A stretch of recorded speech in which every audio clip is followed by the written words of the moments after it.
Yo, shalom, shalom. Good afternoon. Grace and peace be unto the 12 tribes of Israel. Pray everybody's doing okay.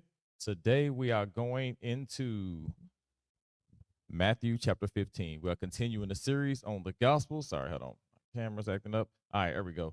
Hey, by the way, hey, let me know if the sound is coming in good. I want to make sure it's coming in good because every now and then the sound likes to play with me. And yeah, I don't like to be played with. I want this thing to work good so the lesson can be understood well. I need the lesson understood well. Oh, sorry. I need the lesson understood well and need the audio. I need all that good. All right, cool, cool. All praise and most high. Victoria says good. All right, grace and peace be with you. Shalom, shalom. Little Wolf. Normally that would be Caden, but all right. I'm assuming, okay, I guess I see Blue Wolf or Yalea's picture. So it must be Yalea. Hey, good afternoon. Grace and peace be with you. Sarah, I see you in the building. Shalom, shalom. Hopefully all is good. Yeah. So let's dive on into it. Like I said, glad to see people. Oh, and it says, hey, new member. Hey, Victoria, new member to the page. Hey, you know what I'm saying? Got new members. Become a member, subscribe, and you know, pay like what is it? Yeah, it's a few dollars a month, but it ain't nothing, you know what I'm saying? And yeah, continue to support the channel, support the truth, support your troops. So, anyways, let's get on into it. Let's go to Mark chapter 14, verse 3. Mark chapter 14, verse 3. And being in Bethany, in the house of Simon the leper, as he sat at meat, there came unto him a woman having an alabaster box of ointment, a spike. I'm sorry. There came to him a woman having an alabaster box of ointment, very precious, and she broke the box and poured it on his head. And there were some that had indignation within themselves and said, why was this waste of the ointment made? For it might have been sold for much and given to the poor. And they murmured against her. And Jesus said, let her alone. Why trouble ye her? She hath wrought a good work upon me. For ye have the poor always with you, but me ye have not always. She have done what she could. She is come aforehand to anoint my body to the burying. Verily I say unto you, wheresoever this gospel shall be preached throughout the whole world, this also that she have done shall be spoken of for a memorial of her. So whenever we bring out the true gospel of Jesus Christ, the message is given to the 12 tribes of Israel. The words that are given to the people of the Most High, the people of the Most High we call Israelites. Those Israelites are the slave descendants, those that are under the curses of Deuteronomy 28. Why are we under those curses? Because we broke God's law, statutes, and commandments, his directions, his instructions, his order. He charged us to obey him, to follow his laws, follow his commandments. And what do we do?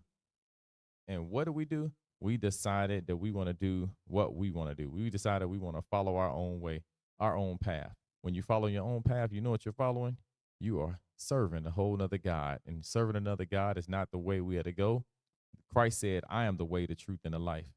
So when he says, I'm the way, the truth, and the life, no man shall come to the Father but by me. We must follow the only truth, which is the instructions the Most High gave us. So whenever we bring out this gospel, the ones given to those people, the people of the Most High, the people who are those that are the people of the Most High, the ones that are the true Israelites, the ones that are keeping the commandments, because he says his children are known by their actions. So we know that we're his children if we do what he said. What did he tell us to do? Again, wear fringes, keep the Sabbath day holy, make sure we're not eating unclean foods, make sure we are getting married if we are dealing with another person physically, make sure that we are not dealing with people that are of the opposite sex and turning gay. Just make sure that we don't become the people that the Lord has said he despises. Because remember, he said all these other nations, they served other gods. They did all these detestable things, and he said he abhorred them. We don't want him to abhor us. We want him to love us. In order for him to love us, we must do what he says. So back to, as I said, whenever we bring out this gospel and bring out this message to those people, the descendants of the Lord, the descendants of Jacob, the descendants of Abraham, Isaac, and Jacob, whenever we come from that, sorry, whenever we bring out this gospel and it's speaking it to those people who are the true blood-born descendants, then we always going to remember the woman that put the ointment on the body of our Messiah, the black Messiah, Jesus the Christ. All right, without further ado, let's get on into it. Let's go to Isaiah chapter 55. All right, so I'm going to go to Isaiah chapter 55, verse 4. Behold, I have given him for a witness to the people, a leader and a commander to the people. Now it says, I have given him. So let's see who the him is. Jump down to verse 3. Incline your ear and come unto me. Hear, and your soul shall live. And I'll make an everlasting covenant with you. even the sure mercies of David. So he's talking about, I'm going to do this. I'm going to make this guy a commander to people who we are going to follow, who is going to instruct us, is going to guide us, is going to be in front of us, who's going to be over us. He is the descendant of David. He's the descendant of Solomon. He is the one and only Jesus Christ, the Messiah.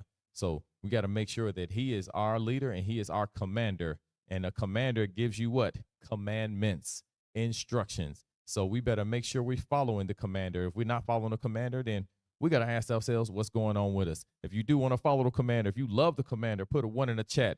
If you love the commander, go ahead and let me get a yeah.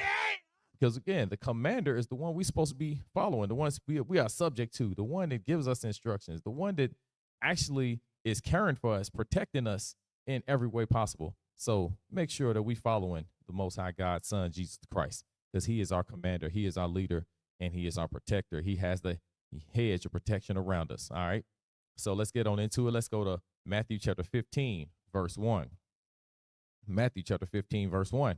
Then came to Jesus scribes and Pharisees, which were of Jerusalem, saying, why do the disciples transgress the tradition of the elders? For they wash not their hands when they eat bread. So now they came to the Christ, they came to the Messiah, and they say, hey, how come your followers, they not washing their hands before they eat food? You know what I'm saying? They're about to get something to eat, and they don't wash their hands. The elders all wash their hands before they eat any food.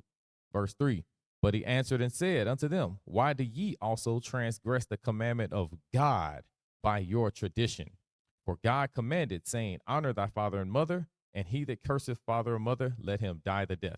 So now he's like, hey, y'all go against God's instruction, his law. He set up a system, a way of life that should be followed. There should be, you should walk that line. You should go in that direction. He said, how come y'all not following the instructions he gave? God gave an instruction, and y'all seem to not do it. Let's see what he's talking about. Verse 5. But ye say, whosoever shall say to his father or mother, it is a gift, by whatsoever thou mightest be profited by me, and honor not his father or his mother, he shall be free. Thus have you made the commandment of God of none effect by your tradition. So basically saying you have erased what God has said. You have taken away the decision that God made. You've taken away, all right, God said this is the effect. There's a cause and effect.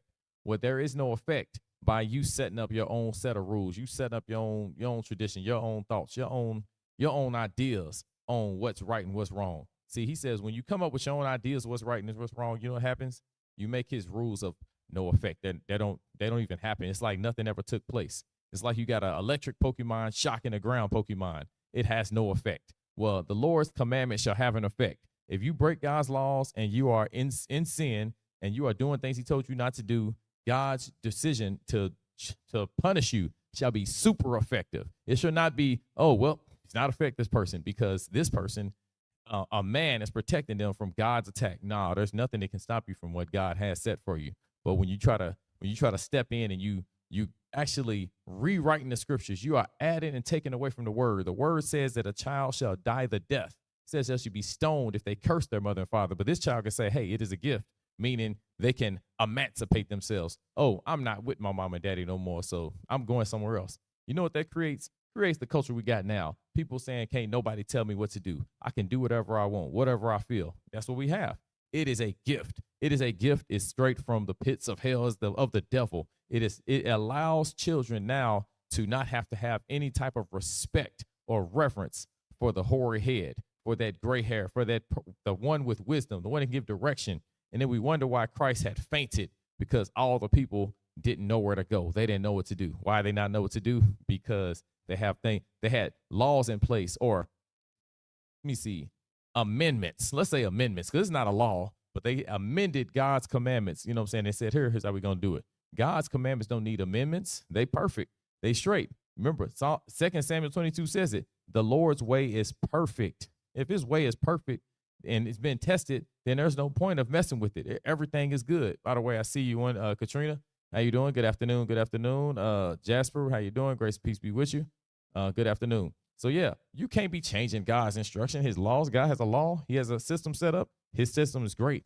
So if his system is great, leave it alone. Let it be.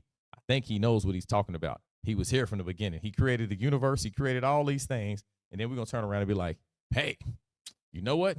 We don't have to follow God's instruction because God God is not as great as me. He's not as smart as me. Well, if you think you think you smarter than God, understand Mama's wrong again. you can't be smarter than God. He's been here since before you were created. He gave you the mind to be able to think. He programmed you, and you think you're gonna be smarter than him. That's like making a robot and all of a sudden it exceeds you. No, you can't exceed him in any type of intelligence, wisdom, or understanding.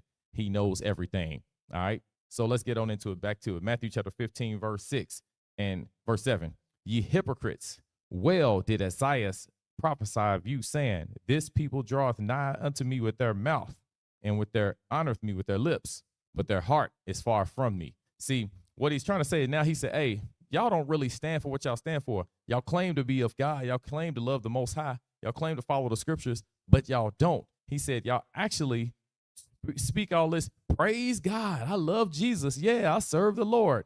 And you know what happens? These people that say they love God and love Jesus, they don't listen to nothing he says. Their heart's far from him. They claim to love him, but they really don't. Deep down inside, they despise him. They can't stand him. It's like the wife that got a rich husband.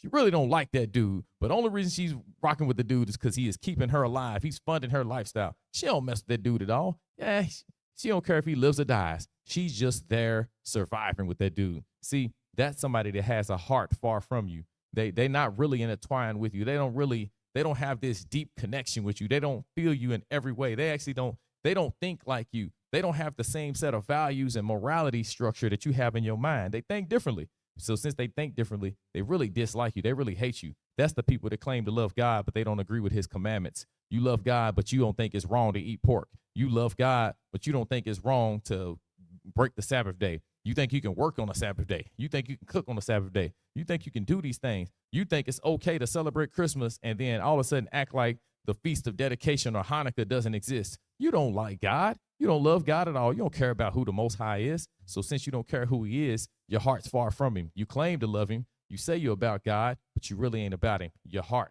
your mind, your love, you don't have no infatuation for him. You ain't got feelings for the Most High. You got feelings for yourself. And that's why he says their heart's far from me. Matthew chapter 15, verse 9.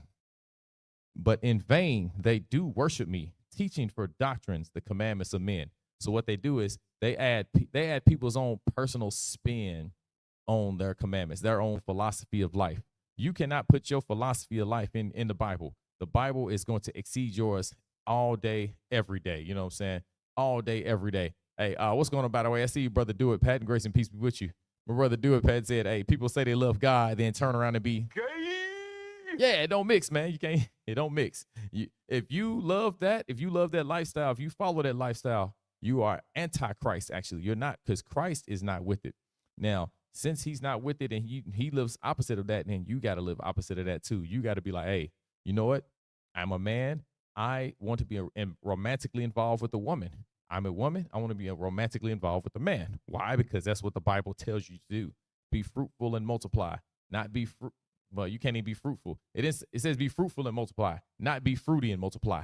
And you can't even be fruity and multiply. It don't happen. If everybody decide to do it, guess what's going to happen? Everybody going to be stuck. So just understand it. But let's continue on. By the way, hopefully y'all understand what's coming on so far. If you following the class so far, if you understand what's going on, put a 5 in the chat. If you ain't getting it, say, I don't get it, and put a 2 in the chat. Matthew chapter 15, verse 10. And he called unto the multitude, and he said unto them, hear and understand. So now after he talked to people, he said, hey, now listen to what I'm about to say, because y'all out here talking about me and the disciples are breaking the laws. Here, now I need you to gain an understanding. You need you to dive deep into what I'm about to talk about. Verse 12, verse 11, I'm sorry. Not that which goeth into the mouth defileth a man, but that which cometh out of the mouth defileth this man. So people hear this. Oh, see, it ain't what goes into the mouth, it's what comes out, which is true. People use this to try to say that it's okay to eat catfish and shrimp and lobster. It's okay to eat pork. It's okay to eat rabbit. It's okay to eat camel. Oh, you can eat some rhinoceros burgers. No, you can't. He says, right here we read, it's not what goes into the mouth, but what comes out. Now he's going to explain what comes out, and you're going to see what it is. Verse 12, then came his disciples and said unto him, knowest thou that the Pharisees were offended after they heard this saying? And they said, hey, don't you know that the people you talking about, those Pharisees, they don't like what you got to say. It made them mad. It's upsetting them. All right, let's read on. Sorry. But he answered and said, every plant which my heavenly Father have not planted shall be rooted up. Now he's saying, hey, all the ones, he said every plant. So you gotta remember, Israelites, the people of the Most High, really even the people that's not of the Most High, there are plants all over the world. Those plants or those trees represent different nations on the earth, different types of people. What are the different nations? What are the different types? You have Israelites, you have Ishmaelites, you have Moabites, Ammonites, Edomites, Hamites, which I could name, I could go in specifics, but you get what I'm saying, the Philistines, Canaanites, all these different ites. There's different people. There are different types of people, different species of human all over the planet, right? So he says, these are different type of trees. He said the trees that were not planted by the Lord said will be rooted up, because guess what? There are also Israelites that are wicked, that are against the Most High, which I said there are Israelites. I should say there are Israelites that are righteous, because the vast majority of Israelites are the devil. They're evil. They all believe Evil is good. they all believe they can do what they want. They all don't understand that they can't approach the Lord and then talk about, I'm going to live my own life, my own way in your house. You try to walk in God's house, keeping your own commandments, he going to let you know We don't do that here. you got to do it his way, not your way. All right. Matthew chapter 15, verse 14. Let them alone. They be blind leaders of the blind. So he said, hey, these plants, these other Pharisees, the scribes, the people that are actually contrary to God, that don't like how God is, that want to live their own life, live their own way. He says, hey, all of them I have not planted. All right. That they were planted by Satan. You know what I'm saying? They're controlled by somebody that is not me. So he says, let them alone. They be blind leaders of the blind, meaning they have a following. They are teaching people about the Most High. They teaching people about what they believe in. He says, hey, leave them alone. Don't worry about them. They got a whole multitude of dummies that's going to walk off the cliff with them. He says, leave them alone. And all right, let's read on. And if the blind lead the blind, both shall fall into a ditch. So all the people stupid enough to follow wicked people, and really, you ain't stupid. It's just they're just evil too. They just want somebody to go along with their lifestyle, go along with their outlook on how life should be. Hey, all of those people, he said, just let them do what they do. All right, don't even try to deal with them. Don't even try to stop them. You know, you teach the truth. They can follow you if they love the truth, or they can follow the lies if they love the lies. It's all up to them. Verse 15. Then answered Peter and said unto him, declare unto us this parable. So now he said, hey, what do you mean by what you said? And Jesus said, are ye also yet without understanding? Hey, Christ hit him with Christ like, man, are you stupid too? You don't know nothing? What's wrong with you? Verse 17. Do ye not yet understand that whatsoever entereth in the mouth goeth into the belly and is cast out into the drought? So he says, hey, don't you know that whatever you eat is going to exit your body eventually anyway? Your body's going to purge out. All right. Verse 18, but those things which proceed out of the mouth come forth from the heart, and they defile the man. So he says, all the things that everything that, now he says, those things that proceed out of the mouth come from the heart. What is he trying to say? The things that you say, what you speak, it tells what type of person you are, who you really are inside, what you believe in, what you love, what you appreciate, what's important to you. All of these things are inside your spirit. All right. He says that is what defiles you, because they actually reveal the man or the woman that you are inside. All right. Verse 19, for out of the heart proceed evil thoughts, murders, adulteries, fornications, thefts, false witness, blasphemies. These are the things which defile a man, but to eat with unwashed hands defileth not a man. So he says, hey, if you eat something and your hands ain't washed, it's not going to all of a sudden turn you into a murderer. If you eat something with dirty hands, you are not all of a sudden going to become a rapist. If you eat with dirty hands, you're not going to be straight and then all of a sudden be Gay. So eating with unclean hands is not going to all of a sudden turn you into a thief. It just don't happen.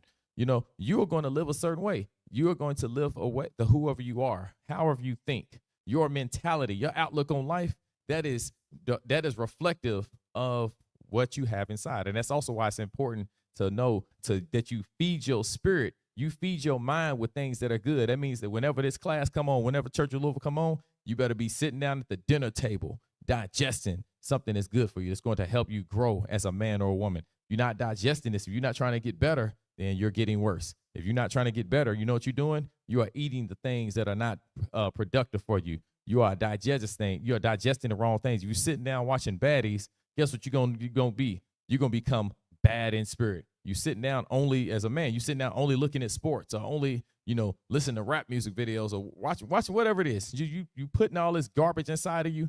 Garbage is going to flow through you. You know what I'm saying? You're not going to have you're not going to have rivers of living water flowing out of you. You're going to have rivers of foolishness, of toxicity. You're going to have throw up coming up out of your mouth. And who wants to be around somebody that's throwing up? I know I don't. Somebody's throwing up. Count me out. I'll holler at y'all later. Deuces. I'm going the other way. And you know what I'm saying? I don't want to get sick too. I don't need your infectious liquid on me. So I'm going the other way. That's how we got to treat all the garbage that we feed our spirits. Don't be putting too much of that in. Now, of course, we understand that we are in a land of captivity. In a land of captivity, he says, all our food that we eat is with defiled bread. So we got defiled bread all over. We got stuff that is inside of our food. We got different toxins that's there, even with the things we may digest. We might be able to sit down and watch a good family show. But you know what happens with some of the good family shows? They still going to they're going to mix in a foolishness in there. You know why? Because they still trying to pervert your mind. So you still eating your bread with what? In the land of defiled. Ezekiel talks about regular food, but it actually happens also in our regular lives when it comes to the spiritual food, what we digest. Matthew chapter 15, verse 21. Then Jesus went thence and departed into the coasts of Tyre and Sidon.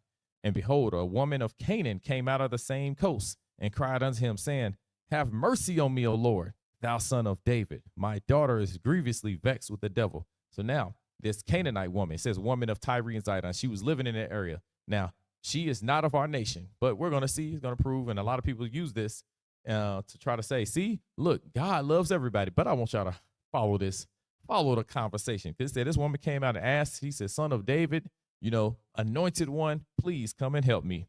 Verse 23, but he answered her not a word, and his disciples came and besought him, saying, Send her away, for she crieth after us. So he ignored her. You know what I'm saying? I want y'all to first understand this. People talk about Jesus, that's what we call him. Manger born, loving everybody. No, it's not him. That's not him. No, he don't love everybody. Jesus is like, we don't do that here. Hey, Jesus Christ there's one thing we understand. He is a great teacher. He's a loving man, a caring man. He's what you would call the alpha of all alpha males. All right. He is that dude. This woman came up asking her to help him, asked for her child. Remember, Jesus loves the little children. Whoops, not this one. Mama's wrong again. Jesus kept walking. She said, help my child, and he ignored her. People got to stop reading the Bible and just seeing words. I want y'all to really digest it. I want you to think about this and actually react to this mentally. Like, hold on, wait. He said her daughter needed help, and he didn't bat an eye. He kept walking.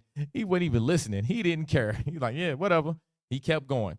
All right. So she said, hey, can you help my daughter? He answered her not a word. And he kept walking, and he kept walking. It ain't just that he just kept walking for like 2 steps. It had to be for a while, because they said, hey, can you send this lady away? She's crying after her. So after he ignored her, she's still out there. Jesus, please help me. Jesus. Hey, Jesus ignoring her was equivalent of him saying, hey, that's what he was doing. He just kept walking. If you are understanding what I'm explaining to you, that Jesus was not sitting here all lovey-dovey on all the children and all the people and always wanting to just do for everybody, put a 1 in the chat. If you don't get it, put a 6 in the chat. I need to see who is understanding, who is following. If you are not following or you're not taking notes, then you got the devil on you. And just like that lady's daughter, make sure you follow along. I want to make sure y'all got this, because he was not even responding. He kept going like nobody was talking to him. Matthew chapter 15, verse 23. But he answered her not a word. I want to read that one more again. I want y'all to hear that. Now I'm going to jump down to 24.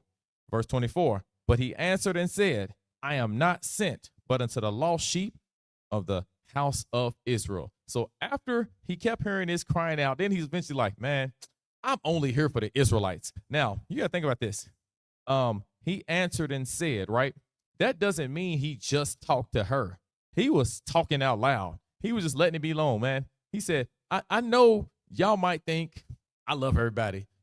I know y'all might believe that I'm here to save the world, which I am here to save the world, but not the way you thinking. And it's not the way you thinking. I am here, but please understand that Don't get it twisted in any way, shape, or form. For all of y'all in the future, everybody reads this Bible. I do not want y'all to think that I am up here singing.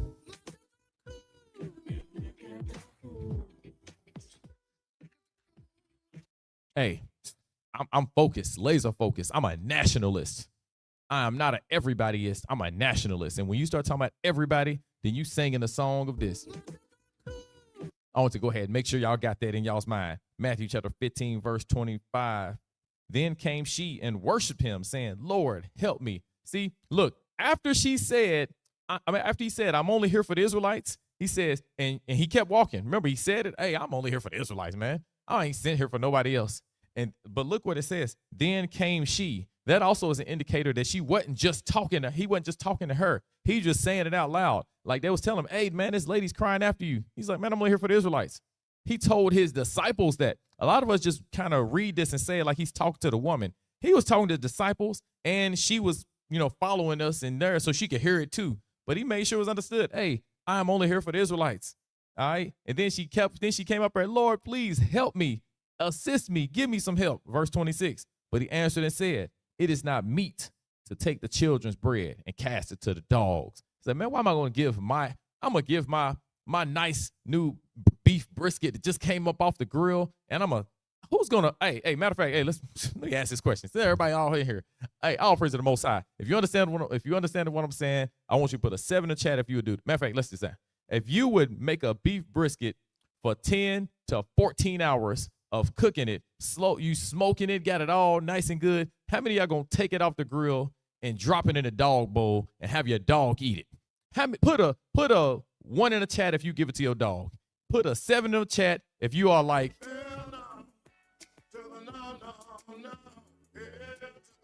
I'm going to go ahead. I'm starting. Let me get my segment up in here because I'm like making sure y'all know. No way in hell I am about to give my beef brisket I've been cooking for over 14 hours and give it to a dog. Like when I ain't slave over the stove for that. And I got it all moist and juicy, and I can't wait to sink my teeth into it.